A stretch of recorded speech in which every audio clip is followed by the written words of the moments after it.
Alors je trouve que c'est important d'être sensibilisé à la cybersécurité, notamment en tant qu'étudiant parce qu'on est confronté à l'utilisation des nouvelles technologies tous les jours, et aussi pour notre futur métier dans le secteur bancaire où ce sera également très important d'aborder ces sujets-là. Si j'ai un conseil à donner à l'issue de cette conférence, c'est de ne pas enregistrer ses mots de passe sur un navigateur, mais d'utiliser plutôt des coffres forts. Pourquoi c'est important de sensibiliser les TPE et les PME? Parce qu'en fait, c'est la majorité de notre tissu économique calédonien. Et c'est vrai que c'est des entreprises qui sont focus sur leur cœur de métier et qui n'ont pas forcément toujours les moyens de se prémunir et d'avoir tout le panel de sécurité informatique. Et donc c'est vrai que ça peut être potentiellement des cibles et des victimes privilégiées par les cyberattaquants.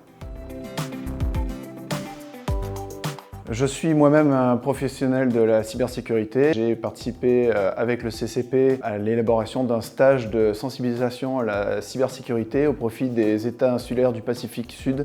Et ce fut une expérience extrêmement enrichissante à tout point de vue. On a un devoir, c'est de protéger les clients, qu'ils soient professionnels, entreprises, grandes entreprises, TPE, PME, mais également clients à titre privé. Le volet qui nous paraît le plus important, c'est le volet humain, parce que c'est malheureusement souvent la faille qui est utilisée par les attaquants. En fait, penser que ça n'arrive qu'aux autres, c'est le début du problème. Il faut en fait être vigilant tout le temps, parce qu'on sait que malheureusement, un jour ou un autre, une attaque peut arriver.